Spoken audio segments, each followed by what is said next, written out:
Alors, mon nom est Sylvain Lucier. Je suis directeur du Centre de formation des Mascoutins et je suis également directeur des services éducatifs de l'éducation aux adultes. Un conseil d'établissement est un regroupement de parents, de membres du personnel et de membres de la communauté. Au secondaire, on inclut des élèves dans les membres du conseil d'établissement. Pour la formation générale aux adultes et la formation professionnelle, la constitution du conseil d'établissement n'est pas la même. Il y a des membres d'entreprise, il y a des membres de la communauté, il y a des élèves et des membres du personnel.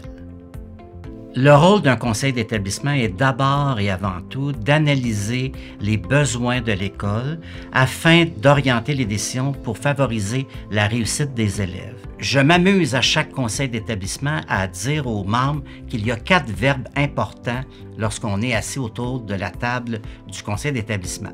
Il y a le mot adopter, approuver, consulter, informer.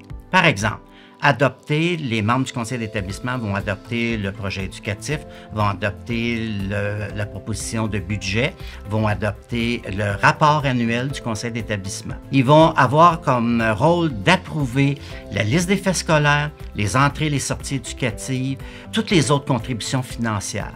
Ils vont être aussi à être consultés sur les règles budgétaires du centre de services scolaires et on va également informer les membres du conseil d'établissement sur toute la vie de l'école pour démontrer toutes les activités que les élèves peuvent vivre. Pour faire partie d'un conseil d'établissement, il faut être prêt à donner un peu de son temps. En général, le nombre de rencontres varie entre 5 et 10 pendant une année scolaire. Lorsque c'est notre première fois qu'on fait partie d'un conseil d'établissement, il existe des formations qui sont disponibles en ligne pour que chaque membre puisse apprendre davantage sur les rôles précis des membres d'établissement et de l'impact des décisions qu'ils ont à prendre. Une des premières tâches à effectuer, c'est de nommer le membre qui fera partie du comité de parents du centre de services scolaires. Siéger sur le conseil d'établissement permet également de faire partie du conseil d'administration du centre de services scolaires. Les rencontres sont environ d'une durée de 2 heures. Ce qui est bien de faire partie d'un conseil d'établissement, c'est que c'est une implication sociale.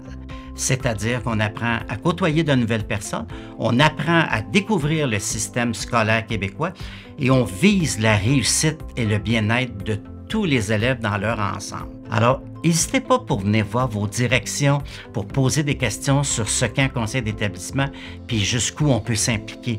Parce que s'impliquer au sein du conseil d'établissement, c'est de favoriser en quelque part la réussite des élèves et le bien-être des élèves.